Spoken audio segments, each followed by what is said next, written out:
안녕하세요. 밤동화 TV입니다. 오늘도 재미와 교훈이 있는 옛 이야기 들려드리겠습니다. 재미있게 들으시고 편안한 휴식 되세요. 적장 양고리와 법화동. 청나라는 건국 후 얼마 안 있어 눈엣 가시처럼 말을 잘 듣지 않는 조선을 치기 위하여 대군을 이끌고 파죽지세로 한반도로 쳐들어왔답니다. 이것이 바로 병자호란이지요. 인조 임금은 도성을 버리고 남한산성으로 피난을 떠났어요. 그 남한산성 밖에서는 매일 치열한 전투가 벌어지고 있었지요. 그러나 우리나라는 군사라야 고작 1만 2천 명에 불과했으며 이에 비해 청나라 군사는 10만이 넘었으니 그야말로 중과 부적의 싸움이었답니다. 남한 산성 안에 있는 임금의 편전에서는 매일같이 어전 회의가 열렸답니다. 항복을 하자거니 최후의 한 사람까지라도 싸우자거니 하면서 대신들의 의견이 분분하였지요. 이러는 사이에도 청나라 군사들은 계속 공격을 해왔으나 남한산성은 천연의 요새처럼 끄떡 없었답니다. 이에 공격에 지친 청나라 군사들도 공격을 멈추었으니 그들은 전략을 바꾸어 산성 안에 식량이 떨어지면 스스로 항복할 것이라고 생각하고는 싸움을 벌이지 않고 장기전으로 들어간 것이었어요. 차츰 시일이 지남에 따라 청나라 군사들이 예상한 대로 산성 안에는 식량이 떨어져 갔답니다. 그러자 백성들이 심하게 요동하기 시작하였어요. 이때 장군 원두표가 임금 앞에 나와서 아뢰었지요.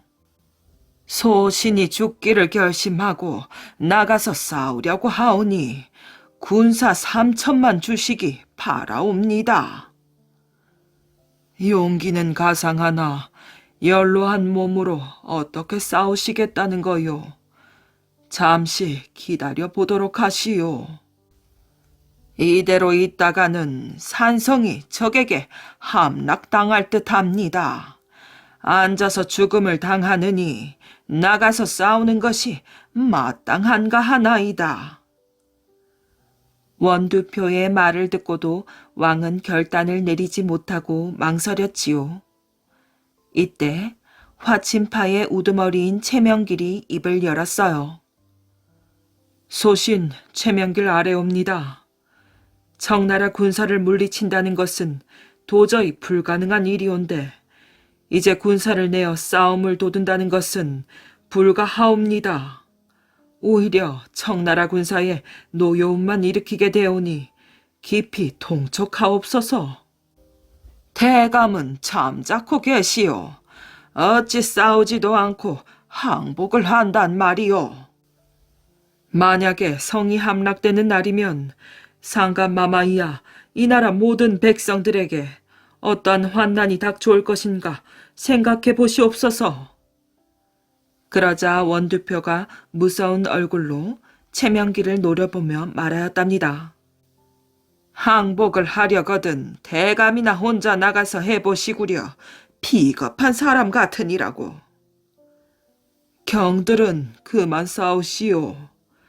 지미 원장군에게 군사를 내줄 것이니 신명을 바쳐 나라를 구해보도록 하시오. 그리하여 원두표는 군사를 이끌고 성을 나섰고 청나라 군사들의 눈을 피해 북문 밖에 있는 높은 언덕으로 올라가서 진을 쳤답니다. 아래를 내려다보니 청나라 군사들이 여기저기 흩어져서 한편에서는 밥을 먹고 한편에서는 잠을 자고 있는 모습이 보였답니다. 원두표는 기회는 이때다 싶어 군사들을 이끌고 적진 가까이에 이르렀지요. 원두표가 칼을 번쩍 들어 신호를 하자 와 하는 함성을 지르며 군사들은 일제히 적진을 향하여 쳐들어갔어요. 그러자 청나라군의 진지에서는 큰 혼란이 일어났답니다. 청나라 군사들은 비명을 지르며 우왕좌왕 도망하기에 바빴지요. 상과 들은 아비규환이었고 피로 붉게 물들었어요. 이렇게 한창 청나라 군사를 치고 있을 때 적진 후방에서 한때의 군사가 달려나오며 300근쯤 되는 철퇴를 휘두르니 그만 원두표의 군사들은 그 철퇴에 맞아 수없이 쓰러지는 것이었답니다. 이렇게 종횡무진으로 날뛰는 적장의 기세에 눌려 전세는 금방 뒤바뀌고 말았으니 원두표는 할 수 없이 퇴각을 명령하였지요. 크게 낙담을 한 원두표는 남은 군사들을 모아 다시 진을 치고 비장에게 물었답니다. 철퇴를 쓰면서 날뛰는 적장의 이름이 무엇이라고 하더냐? 양골이라고 하는 자인데 아무도 그를 당해낼 자가 없다 합니다. 양골이라. 비장 서기남의 말을 듣고 원두표는 깊은 시름에 잠겼지요. 과연 양고리를 이길 장수가 우리에겐 없단 말인가. 다음날 해가 높이 떠오르자 검은 말에 올라탄 적장 양고리가 많은 군사들을 이끌고 와서 싸우기를 청하였어요. 둥, 둥, 둥. 북소리를 울리면서 싸움을 재촉하던 적군들은 군호가 떨어지자마자 천지를 진동시키는 함성을 지르면서 일제히 쳐들어오기 시작하였답니다. 또다시 처참한 싸움이 벌어졌어요. 아군 병사들은 달려드는 적의 말발굽에 짓밟혀 천추에 씻지 못할 원한을 품고 무참하게 죽어갔답니다. 원두표도 마지막 힘을 다해 죽기를 각오하고 싸웠지요. 이렇게 한참을 싸우는데 비장 서기남이 원두표에게 외쳤어요. 장군님, 어서 군사들을 뒤로 물리도록 하십시오. 이대로 가다가는 전멸할 것입니다. 알았다. 뒷산으로 군사들을 물리도록 하라. 이렇게 명을 내린 원두표는 장졸들을 이끌고 뒷산으로 올라갔어요. 청나라 군사들도 어지간히 지쳤고 또 많은 사상자가 생겼는지라 추격을 하지 못하였답니다. 뒷산으로 올라와 군사들을 집합시켜 대오를 정비해 보니 남은 군사라고는 불과 1,600명 뿐이었지요. 절반 가까운 수의 병사가 전사를 한 것이었어요. 원통하구나. 그렇다면 오늘 밤 모두 죽을 각오를 하고 적진으로 기습해야겠다. 장군님, 한 가지 좋은 계교가 있습니다. 서기남의 말이었어요. 좋은 계교라니. 적들은 내일 아침이면 또다시 쳐들어올 것입니다. 이대로 적을 맞아 싸우게 되면 크게 패할 우려가 있사오니 밤을 새워 산 아래쪽에다가 함정을 파도록 하십시오. 길고 깊은 함정을 판 다음 적장 양고리를 그리로 유인해서 함정에 빠뜨리면 쉽게 잡을 수 있을 것입니다. 원두표는 날이 어두워지자 군사들을 독려하여 밤새도록 함정을 팠답니다. 날이 밝자 예상대로 청나라 장수 양고리는 다시 군사를 이끌고 성 밑에 이르렀지요. 서기남이 다시 원장군에게 말하였어요. 제가 군사 500을 이끌고 선봉에 서겠습니다. 거짓 싸우는 채 하다가 도망쳐 오면 양고리가 추격을 할 것인즉 그때 양고리가 함정에 빠지기를 기다렸다가 공격을 하십시오. 알았다. 문을 빈다. 서기남이 500의 군사를 이끌고 산을 내려가 밤새 파놓은 함정을 지나서 적진 앞에 이르자 청나라 군사들은 기다렸다는 듯 노도와 같이 달려나왔어요. 적당한 거리를 보아 서기남이 군사들에게 신호를 하자 싸우던 아군은 일제히 도망치기 시작하였지요. 청나라 장수 양고리는 300근짜리 철퇴를 휘두르면서 서기남을 바짝 추격해왔어요. 거의 서기남의 뒤에까지 다가와서 철퇴로 내려치려는 찰나였지요. 양고리가 탄 말의 앞발이 땅으로 푹 꺼지면서 함정에 빠지고 말았으니 이 광경을 산 위에서 바라보고 있던 원두표의 군사들은 와 하는 환호 소리를 내지르며 산 아래로 달려 내려왔어요. 양고리를 잃은 청나라 군사들은 양고리를 구해보려고 달려들었으나 사기충전한 우리 군사들을 당할 수가 없었지요. 이로써 한 사람이 능히 만 사람을 당해낸다는 청나라 장수 양고리를 잡아 죽일 수 있었던 것이랍니다. 원래 양고리는 청나라 황제의 매부로서 단신으로 몽고의 8왕자를 사로잡은 적이 있는 천하제일의 명장이었어요. 그는 법화둔이라는 곳에서 출생했기 때문에 스스로를 법화장군이라 불렀지요. 청나라 황제는 이 싸움에서 죽은 양고리를 위하여 그 후 남한산성 북문박 싸움터에 법화암이라는 절을 지어 공양하게 하였답니다. 그때부터 이 마을의 이름은 법화골이라고 부르게 되었는데 지금도 남한산성 및 광주시 중부면 상사창동에는 법화골이 그대로 있답니다.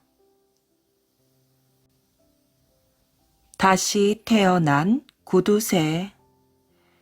옛날 어느 시골에 인색하기로 이름난 최부자란 사람이 살고 있었답니다. 동네 사람들은 모이기만 하면 입을 모아 최부자 흉을 보았답니다. 이마를 찔러도 피 한 방울 안 나올 양반이라고 말이지요.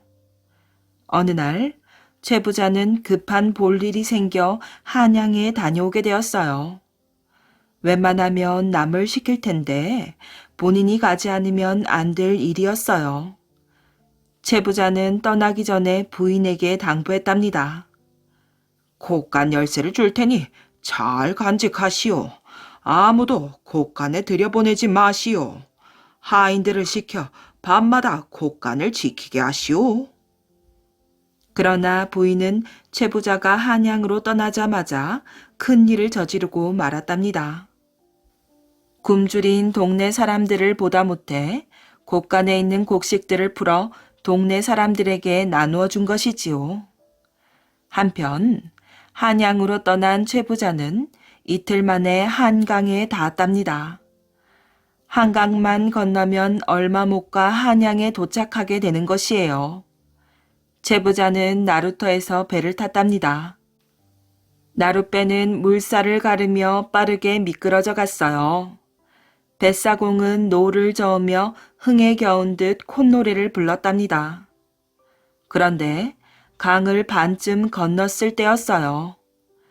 뱃머리에 앉아 강바람에 몸을 맡기고 있던 최 부자는 기절할 듯이 놀랐답니다. 갑자기 강물 속에서 시꺼먼 물체가 산처럼 솟아오른 것이었어요. 커다란 이묵이었지요. 배가 기우뚱거렸어요. 뱃사공은 너무 놀라 정신을 잃고 말았답니다. 최 부자는 뱃전에 엎드려 이무기의 소리를 들었어요. 나는 천년 묵은 이무기다. 1년에 한 명씩 악한 사람을 잡아먹어 작년까지 999명을 먹어치웠지. 이제 한 명만 더 잡아먹으면 1000명이 채워져 용이 된다. 나는 네 놈을 잡아먹으려고 오늘까지 기다렸다. 네 놈이 가난한 이웃들을 돌보지 않고 제 욕심만 채우며 산다지. 이무기의 말을 들은 최 부자는 심장이 얼어붙는 것 같았답니다. 그는 손이 발이 되도록 빌었어요.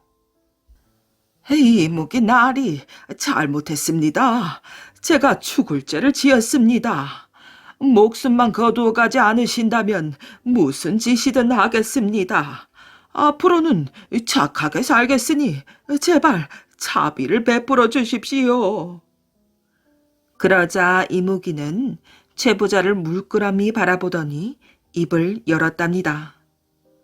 나는 운이 좋은 놈이다. 나는 너를 잡아먹으려고 1년을 기다렸는데 그 기다림이 물거품이 되어버렸다. 나는 너에게 손끝 하나 대지 못하게 되었으니 안심하거라. 예? 그럼 저를 살려주시는 겁니까? 아이고, 감사합니다, 이무기 나리. 나에게 감사하지 말고 네 아내에게 감사해라. 너의 아내가 너의 이름으로 착한 일을 하였기 때문에 네가 목숨을 건진 것이야. 아내가 아니었다면 너는 오늘 나한테 잡아먹혔을 것이야. 아내를 본받아 앞으로 착하게 살아라. 말을 마친 이무기는 강물 속으로 사라졌어요. 최부자는 한동안 넋을 잃고 뱃전에 엎드려 있었답니다. 가까스로 정신을 차린 그는 이무기의 말을 생각하였어요. 그동안 가난한 이웃들을 돌보지 않고 제 욕심만 채우며 살았다고 잡아먹으려 했더니 최부자는 한숨을 쉬었답니다. 지금까지 나는 헛된 삶을 산 것이야. 재물에 눈이 어두워 몹쓸 짓만 골라 하였으니. 그는 그동안 자기가 저지른 잘못을 깊이 반성하였어요. 문득 부인의 얼굴이 떠올랐지요. 고마운 아내야. 아내가 아니었다면 나는 이무기의 밥이 되었을 것이야. 아유, 생각만 해도 끔찍해. 그나저나 아내는 내가 집을 비운 사이에 무슨 일을 한 것일까? 최부자는 아내의 일이 퍽 궁금하였지요. 착한 일을 했다는데 그것이 무엇인지 궁금증이 나서 견딜 수가 없었답니다. 그때 뱃사공이 깨어나자 최부자는 뱃사공에게 배를 돌리게 하였어요. 뱃사공은 처음 출발했던 나루토로 최부자를 실어다 주었지요. 최부자는 서울로 가지 않고 고향 마을로 되돌아갔어요. 집에서 남편을 맞이한 부인은 가슴이 덜컹 내려앉았답니다. 남편 모르게 저지른 일이 있어 마음이 조마조마하였지요. 남편이 예정보다 일찍 돌아온 것도 자기가 저지른 일 때문이 아닌가 싶어 속이 탔답니다. 남편은 곳간 열쇠부터 찾을 것이에요. 열쇠로 곳간을 열고 들어가 없어진 물건이 있는지 샅샅이 살필 것이지요. 곡식 수백 가마가 사라진 것을 알면 눈이 뒤집혀 길길이 뛸 것이랍니다. 부인은 남편에게 먼저 그 사실을 털어놓아야겠다고 마음먹었어요. 그래서 남편과 안방에 마주 앉자마자 용기를 내어 말하였답니다. 여보, 용서를 빌 일이 있답니다. 당신이 없는 사이에 제가 당신 허락도 없이 곳간 문을 열었어요. 곳간에 있는 곡식 수백 가마를 꺼내어 가난한 이웃 사람들에게 나누어 주었어요. 여보, 죄송해요. 저를 엄히 벌하여 주세요. 부인은 이렇게 고백하고 남편의 불벼락이 떨어지기를 기다렸답니다. 그런데 뜻밖에도 남편은 부인의 손을 덥석 잡으며 부인, 잘하셨소. 정말 잘하셨소. 하고 말하는 것이었어요.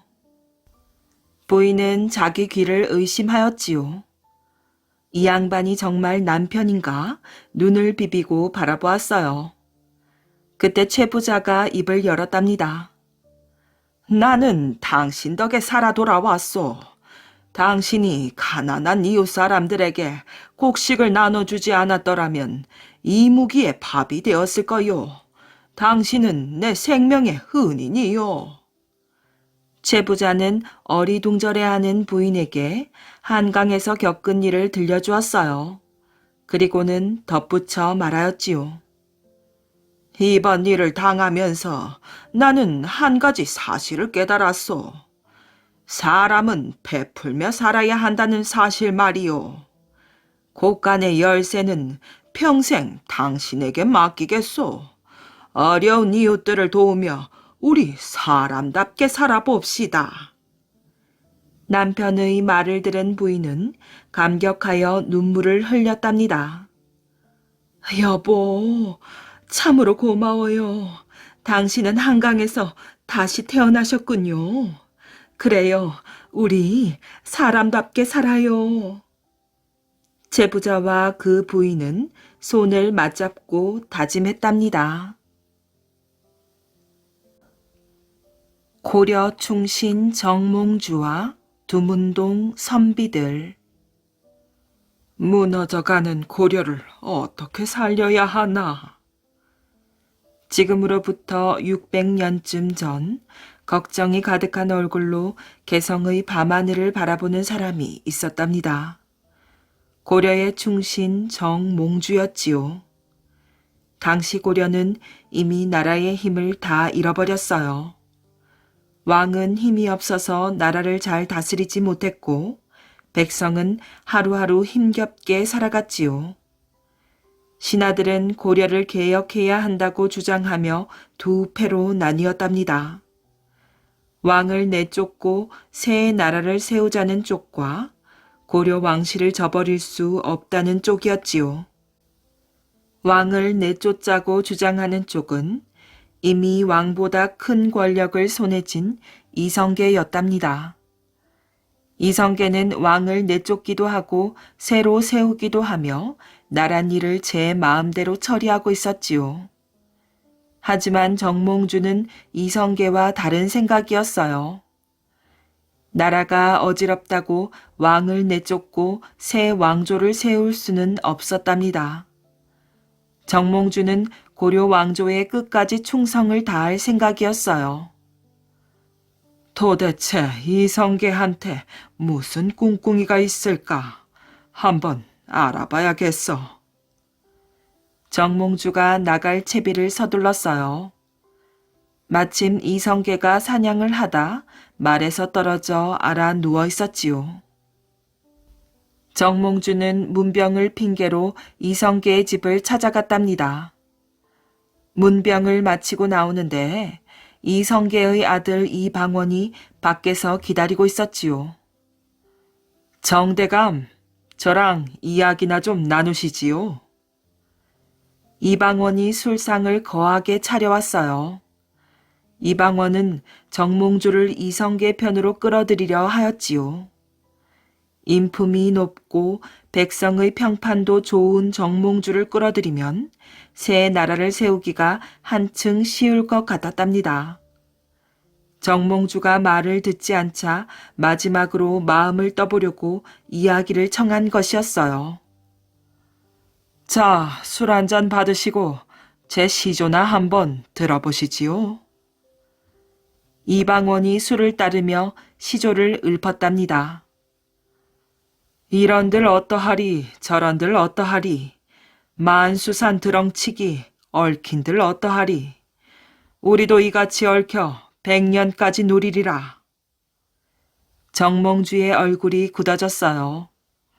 이방원의 시조는 고려를 무너뜨리고 새 나라를 세운들 어떻겠느냐 함께 오래오래 잘 살아보자는 내용이었으니까요. 시조를 다 읊은 뒤에 이방원이 정몽주의 눈치를 살폈답니다. 정몽주가 술잔을 내려놓고 조용히 시를 읊었지요.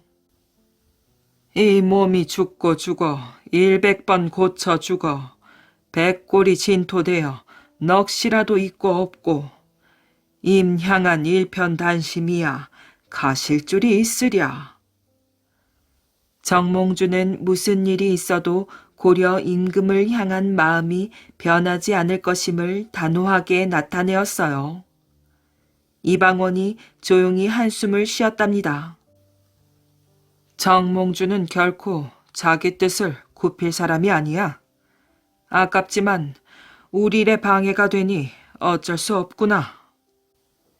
이방원은 정몽주 몰래 하인을 불러 무언가를 일렀답니다. 이방원의 집을 나온 정몽주는 근처의 주막에 들렀어요. 평소보다 술을 많이 마셨지요. 대감님, 오늘 술이 과하십니다. 하인이 걱정을 하였어요. 그러자 정몽주가 허탈한 웃음을 지으며 말하였답니다. 부모님이 주신 내 몸을 온전한 정신으로 죽게 할 수는 없지 않느냐. 하인이 고개를 갸웃거렸어요.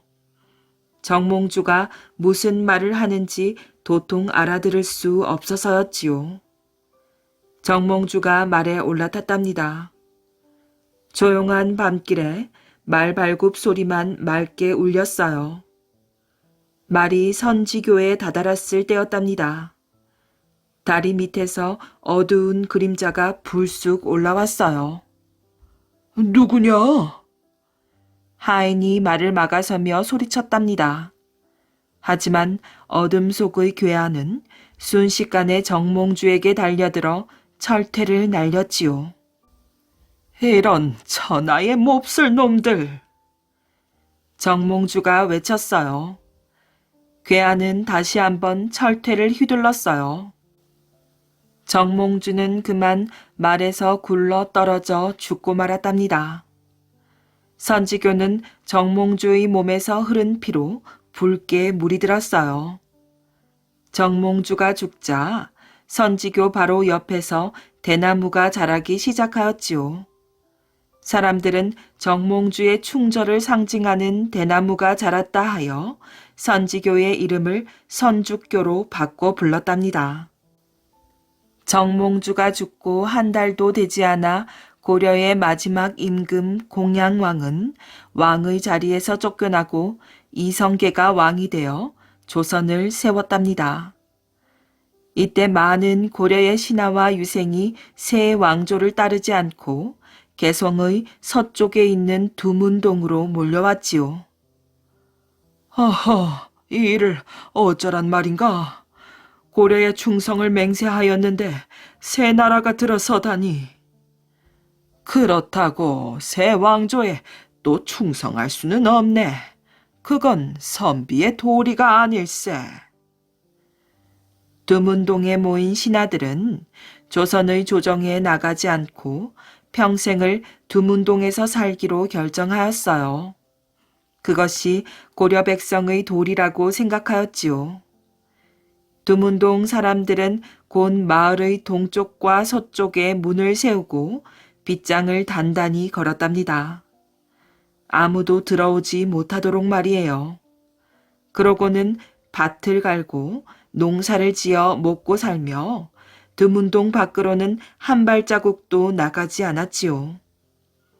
조선의 태조가 된 이성계가 사람을 보내 높은 벼슬을 주겠다고 하였지만 아무도 밖으로 나가지 않았답니다.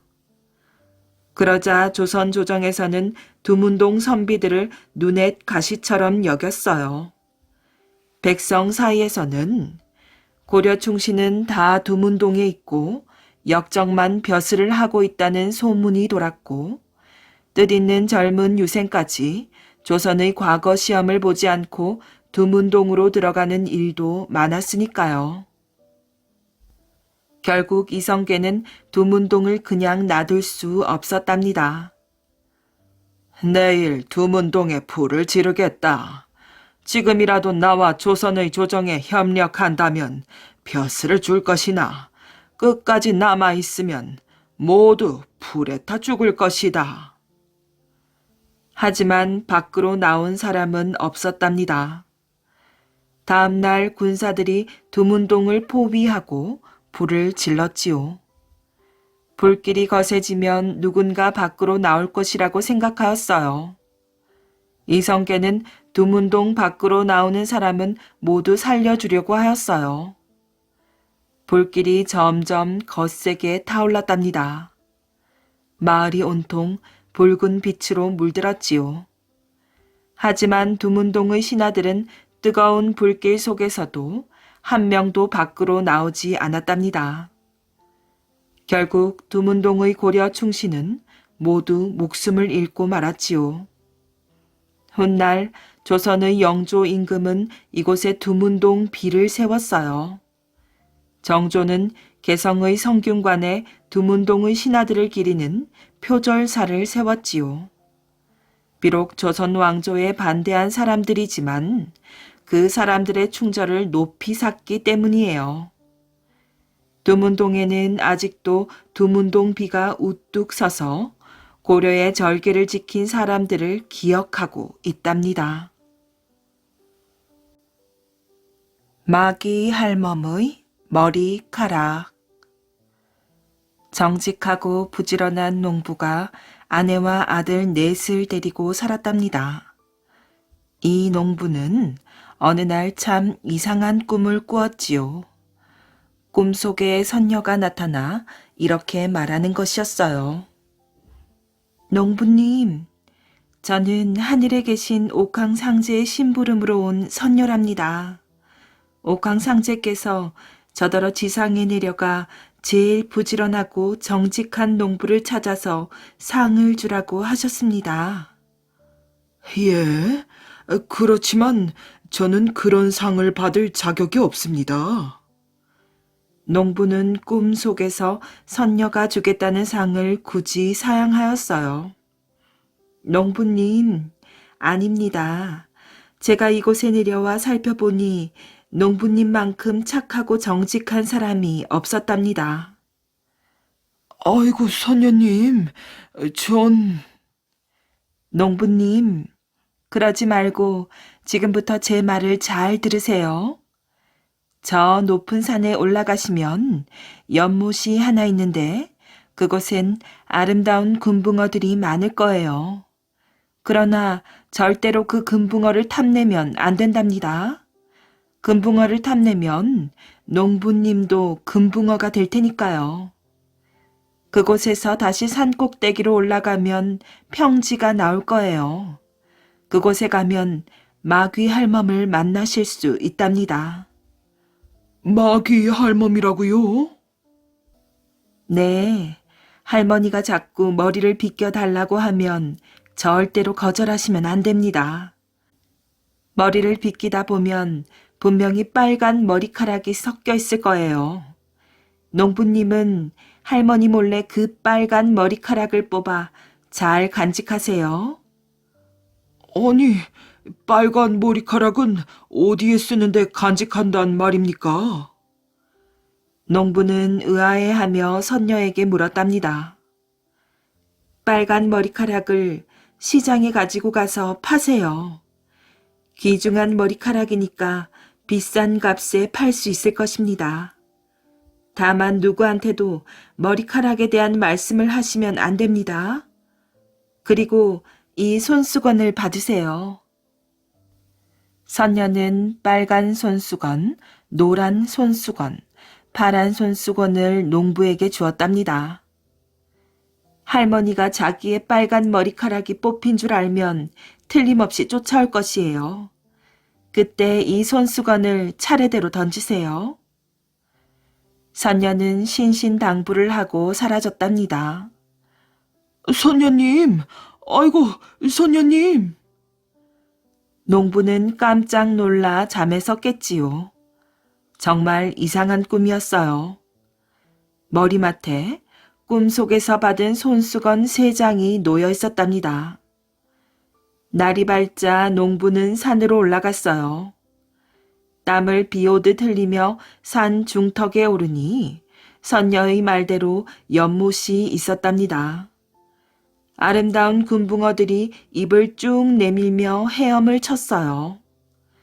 농부는 선녀의 말이 생각나 못 본 척 다시 산꼭대기를 향해 걸었답니다. 산꼭대기에 이르니 평평한 평지가 나왔지요. 선녀의 말대로 머리가 하얀 할머니 하나가 농부를 불렀답니다. 여보게 젊은이, 이리 와서 머리를 좀 빗겨주고 가게. 도대체 머리가 가려워서 견딜 수가 없구먼. 농부는 할머니 곁으로 다가가 할머니의 머리를 빗기기 시작했답니다. 할머니는 시원해서 스르르 잠이 들었지요. 세상에, 진짜 빨간 머리카락이 있잖아. 농부는 눈을 동그랗게 뜨고 빨간 머리카락을 쏙 뽑아 도망을 쳤답니다. 한참 도망가다 돌아보니 마귀 할멈이 쫓아오고 있었어요. 이 도둑놈아, 거기 서지 못할까?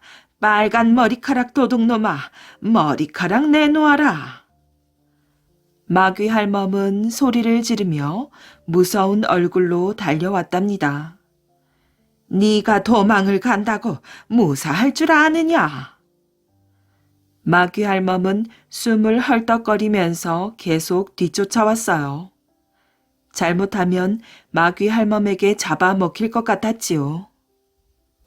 옳거니, 손수건이 있었지. 농부는 빨간 손수건, 노란 손수건을 차례대로 꺼내 마귀 할멈에게 던졌답니다. 마귀 할멈은 손수건을 펴보느라 잠시 멈칫하였어요. 그 사이 농부는 또 도망을 쳤지요. 마지막 손수건을 펼쳐볼 때였어요. 꽃기요. 닭 우는 소리와 함께 마귀 할멈이 정신을 잃고 쓰러졌답니다. 농부는 며칠 만에 집으로 돌아왔어요. 여보, 도대체 어딜 다녀오시는 거예요? 아버지, 어디 편찮으세요? 식구들은 농부가 걱정되어 이것저것 물어보았지요. 그러나 농부는 정신 나간 사람처럼 멍하니 앉아있기만 하였어요.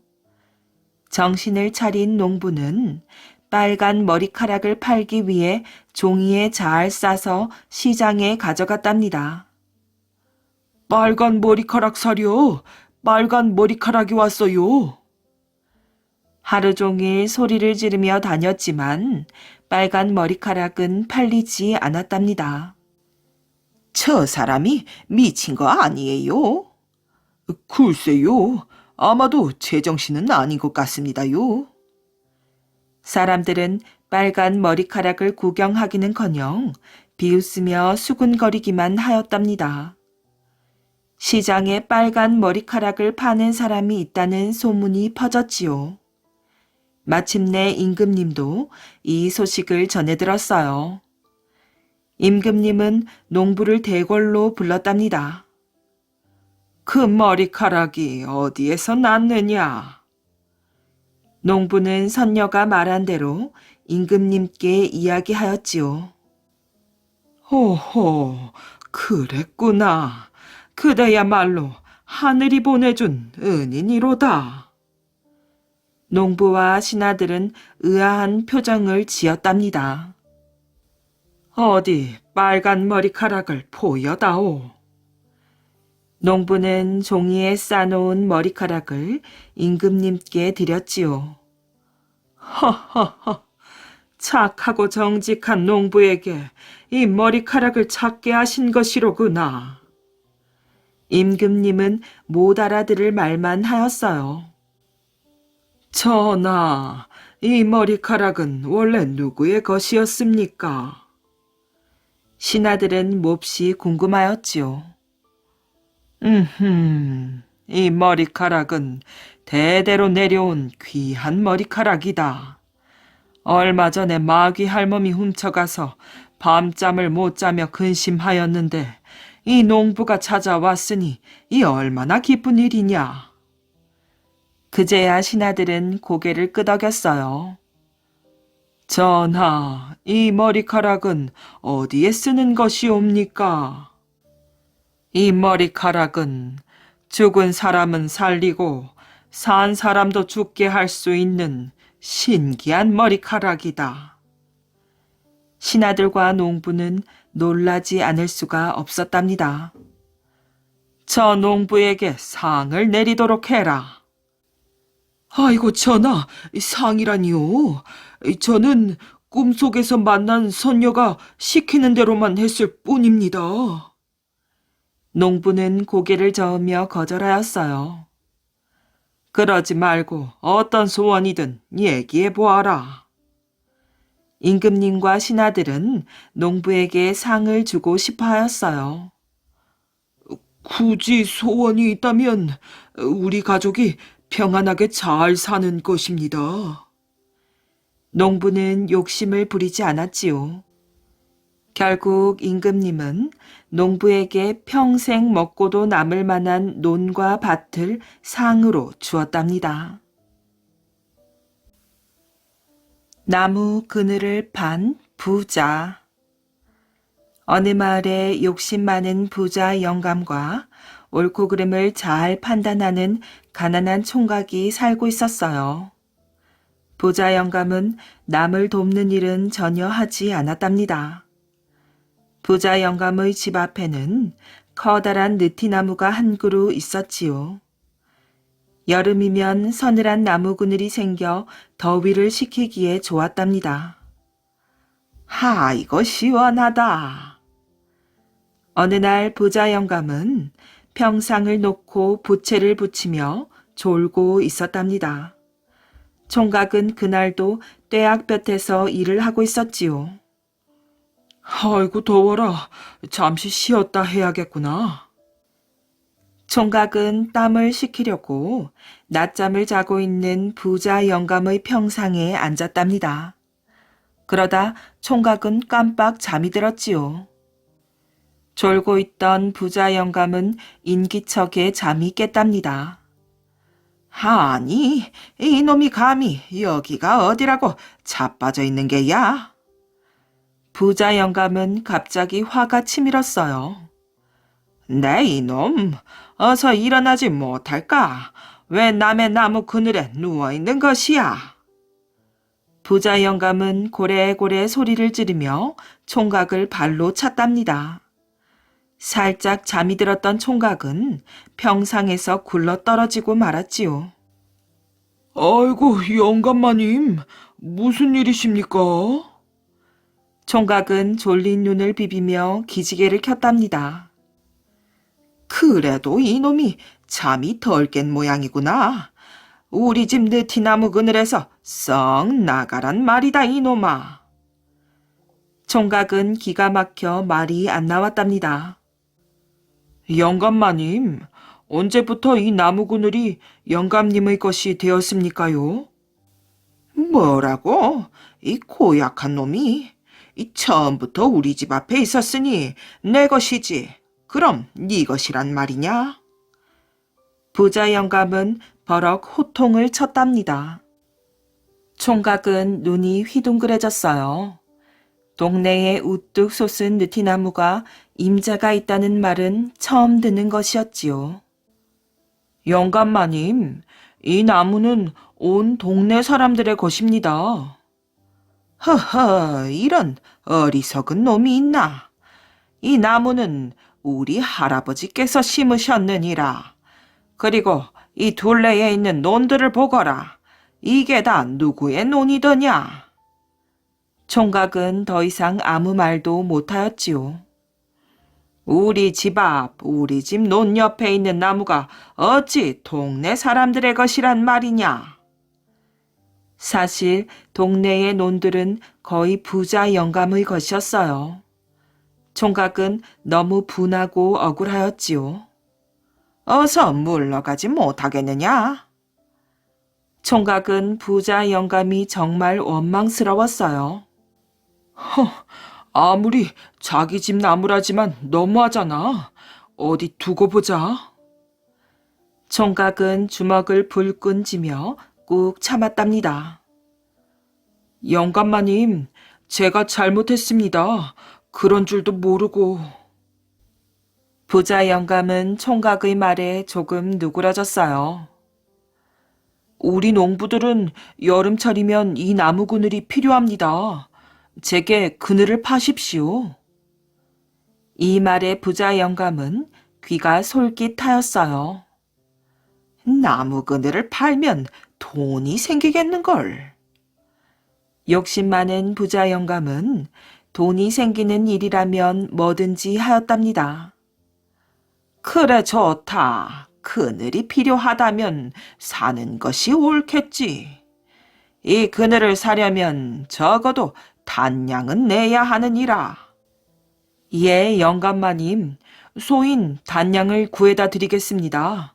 이제부터 이 그늘은 제 것이옵니다. 그럼 여부가 있겠느냐? 돈을 주고 사는 것이니 너의 것이지. 총각은 단량의 빚을 내어다가 부자 영감에게 주고 그늘을 샀답니다. 햇볕이 내리쬐는 날이면 일을 하다가도 나무 그늘에 가서 쉬었답니다. 어느 날 일을 마치고 쉬는 시간이 되었답니다. 총각은 나무 그늘에서 낮잠을 자고 있었지요. 해가 기울자 나무 그늘도 차차 자리를 옮겨갔어요. 아니, 그늘이 저기에 있네. 그늘이 부자 영감의 대문 앞에 생겼답니다. 총각은 대문 앞으로 가서 누웠지요. 총각은 그늘이 생긴 곳이 옮겨질 때마다 그늘을 따라다녔어요. 오, 그늘이 어디로 갔나? 이번에는 부잣집 담장을 넘고 마당으로 뻗었답니다. 총각은 부잣집 담장에 서서 고민을 하였어요. 내가 그늘을 샀으니 당연히 내 것이지. 총각은 부잣집 마당으로 들어가 쉬었어요. 잠시 후 그늘은 부잣집 안방으로 옮겨졌지요. 총각은 그늘을 따라 부잣집 안방으로 들어갔답니다. 이놈아, 남의 집 안방에 들어와서 무엇을 하느냐? 썩 나가지 못할까? 부자 영감은 총각을 보자마자 이맛살을 찌푸렸어요. 아니, 영감마님, 무슨 말씀을 하십니까? 영감마님께서 며칠 전에 소인에게 나무 그늘을 단량에 팔지 않으셨습니까?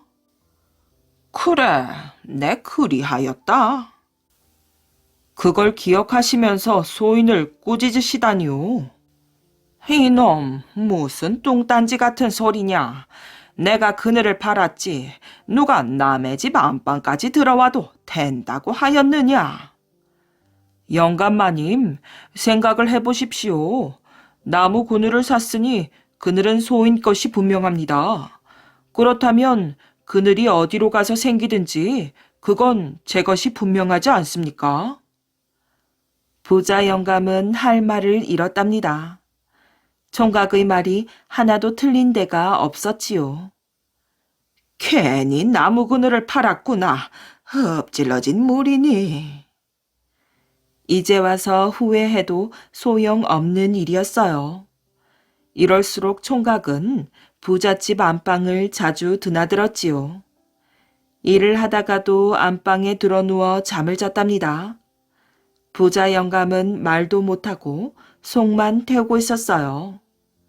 그러던 어느 날 부자 영감은 귀한 손님들을 초대하였지요.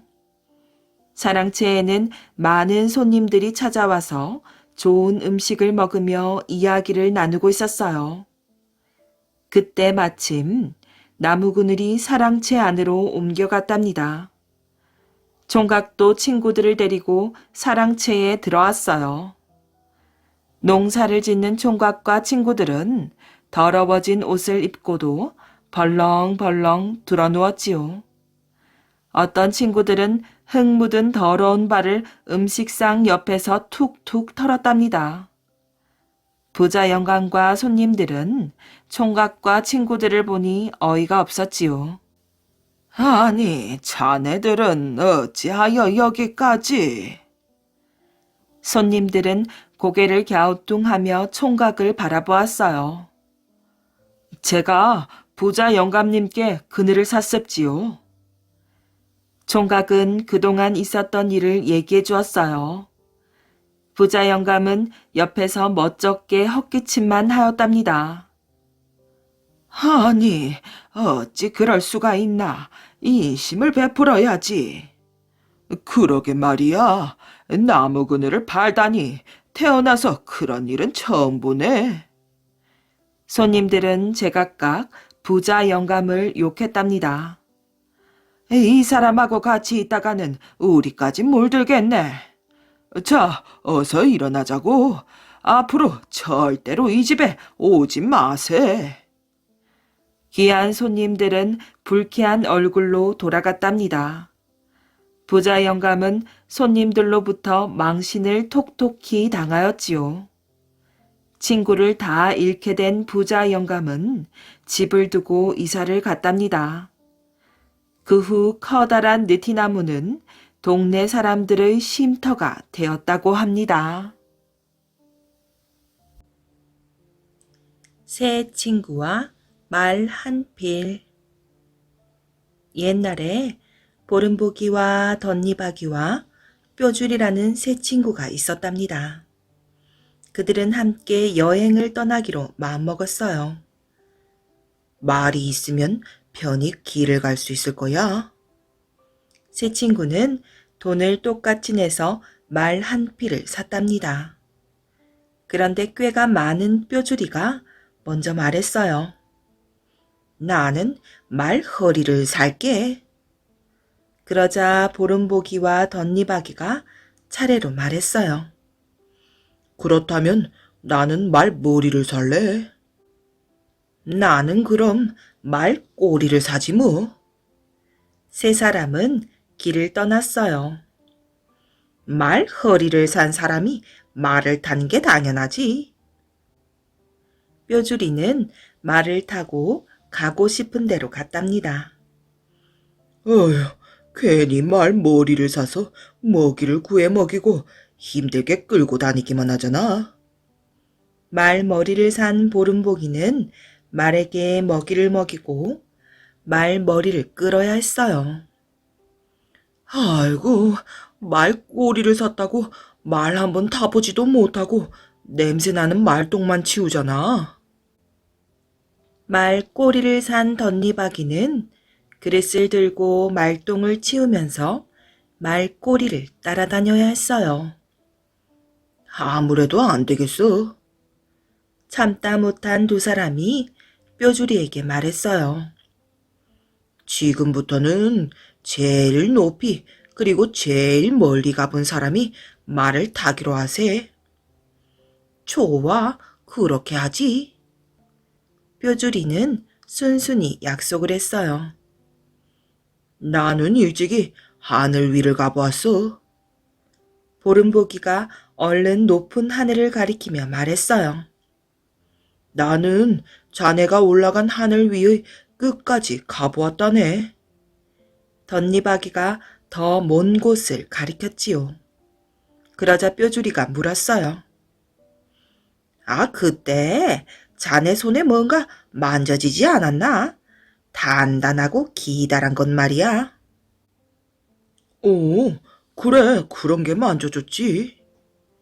덧니바기는 진짜 하늘 멀리 가본 듯이 끄덕였어요. 그 단단하고 긴 것이 바로 내 다리였다네. 자네가 내 다리를 만졌으니 자네는 내 아래에 있었던 게 분명하지. 어때? 내가 제일 높이 그리고 제일 멀리 가봤겠지? 두 사람은 할 수 없이 다시 말머리를 끌고 말똥을 치우며 갔답니다. 장사와 해적선. 옛날 어느 마을에 마음씨 착한 부부가 살았어요. 그런데 이 부부에게는 자식이 없는 게 늘 걱정거리였지요. 예쁜 아기가 있었으면 참 행복할 텐데. 하늘도 무심하시지. 왜 우리에게는 자식 하나 주시지 않는 걸까? 부부는 늘 이런 생각을 했어요. 그날 밤이었어요. 부부가 잠을 자고 있는데 갑자기 밖에서 꽹과리 소리가 요란하게 들려왔어요. 곧 이어서 징, 장구, 북소리도 요란스럽게 들려오는 거예요. 이 밤중에 웬 악기 소리지? 하고 부부는 동시에 잠에서 깨어났어요. 그리고 소리가 나는 쪽을 향해 걸어갔지요. 꽹가리 소리는 마을 뒷산 느티나무 아래에서 났어요. 그 나무 옆에는 장승이 서 있었지요. 부부는 깜짝 놀라 눈이 휘둥그레졌어요. 장승 주위로 사람들이 꽹가리, 북, 장구 등을 치며 빙빙 돌고 있었거든요. 횃불을 지켜든 사람들도 여럿 보이고요. 그때였어요. 파란 옷을 입은 아이 하나가 음악 소리에 맞춰 춤을 추는 거예요. 그 모습을 부부는 넋을 잃은 얼굴로 쳐다보았지요. 세상에 저렇게 귀여울 수가. 그때였어요. 갑자기 횃불 하나가 휙 하더니 부인의 입속으로 들어가는 거예요. 그 뒤를 이어 파란 옷을 입고 춤을 추던 아이도 부인의 입속으로 들어가는 거지요. 그 순간 주위는 다시 캄캄해졌어요. 악기 소리도 모여있던 사람들도 사라졌어요. 그날 이후 부인은 아이를 갖게 되었답니다. 기다리던 아이를 갖게 되었으니 부부의 기쁨은 이루 말할 수가 없었지요. 10달이 지나 부인은 건강한 사내 아이를 낳았지요. 그러던 어느 날이었어요. 부인이 우물가에서 물을 길어왔는데 아기가 돌아 누워 있었어요. 이상하네. 아직 돌아 누울 때가 아닌데. 하고 부인은 고개를 갸웃했어요. 이튿날 부인은 밖으로 나가는 척하며 몰래 방 안을 들여다보았지요. 아니, 부인은 하마터면 소리를 지를 뻔했어요. 왜냐고요? 아기가 방 안을 훨훨 날아다니고 있었거든요. 그날 밤 부인은 남편에게 이 사실을 이야기했어요. 이야기를 들은 남편도 깜짝 놀랐지요. 부부는 새근새근 잠든 아기의 몸을 살펴보았어요. 이럴 수가. 아기의 겨드랑이에 아주 작은 날개가 돋아나 있었던 거예요. 이거 큰일 났네. 이를 어쩌죠? 이 사실이 알려지면 우리 아기는 죽임을 당할 텐데. 옛날에는 말이에요. 아기의 겨드랑이에 날개가 달려있으면 역적이 된다고 하여 아기는 물론이고 가족까지 죽임을 당했답니다. 담배를 입에 물고 생각에 잠기던 남편이 길게 연기를 뿜어대며 이렇게 말했어요. 여보, 이 아이의 날개를 없애버립시다. 죽임을 당하는 것보다야 100번, 1000번 낫지 않겠소? 그 말에 부인도 눈물을 뚝뚝 흘리며 고개를 끄덕였어요. 그날 밤 남편은 아기가 잠든 사이에 아기의 겨드랑이에 나 있던 날개를 없애버렸어요. 그 뒤 아기는 무럭무럭 자라 어엿한 청년이 되었답니다. 청년은 힘이 장사였어요. 힘이 어찌나 센지 마을에서 청년을 당할 자가 없었지요. 청년은 나라의 세금을 실어 나르는 일을 하게 되었어요. 그러던 어느 해 가을이었답니다. 세금으로 바칠 곡식을 배에 가득 싣고 임금님이 계시는 한양으로 향하던 중이었어요. 갑자기 수십 명의 해적들이 나타나 청년이 탄 배를 멈추게 했어요. 목숨이 아깝거든 배에 실은 것을 모조리 내놓아라. 청년은 해적 선장을 힐끗 바라보고는 이렇게 소리쳤어요. 알았소. 내가 그 배로 쌀가마를 던져줄 테니 가만히 계시오. 청년은 쌀가마를 번쩍 들어올리더니 해적선 쪽으로 던졌어요. 쌀가마는 휙 날아오르더니 순식간에 해적선 갑판 위에 털썩 떨어졌답니다. 해적들의 눈이 휘둥그레졌어요. 왜 안 그렇겠어요? 무거운 쌀가마를 힘들이지 않고 휙휙 던지니 말이에요. 휙, 휙. 쌀가마가 계속 날아와 어느새 작은 해적선의 갑판 위에 수북이 쌓여갔어요. 기우뚱, 기우뚱. 해적선이 점점 바닷속으로 가라앉기 시작했어요. 아이고, 이제 그만 던지세요. 저희가 죽을 죄를 지었습니다. 해적들이 일제히 무릎을 꿇고 용서를 빌었어요. 청년은 해적선 쪽으로 펄쩍 건너뛰었지요. 내 놈들이 잘못을 뉘우치니 이번만은 용서하마.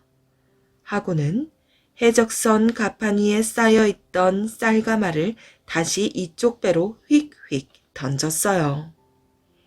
청년은 해적들을 오랏줄로 꽁꽁 묶어 한양으로 끌고 갔지요. 이 사실을 알게 된 임금님은 크게 기뻐하며 청년에게 큰 상을 내렸답니다.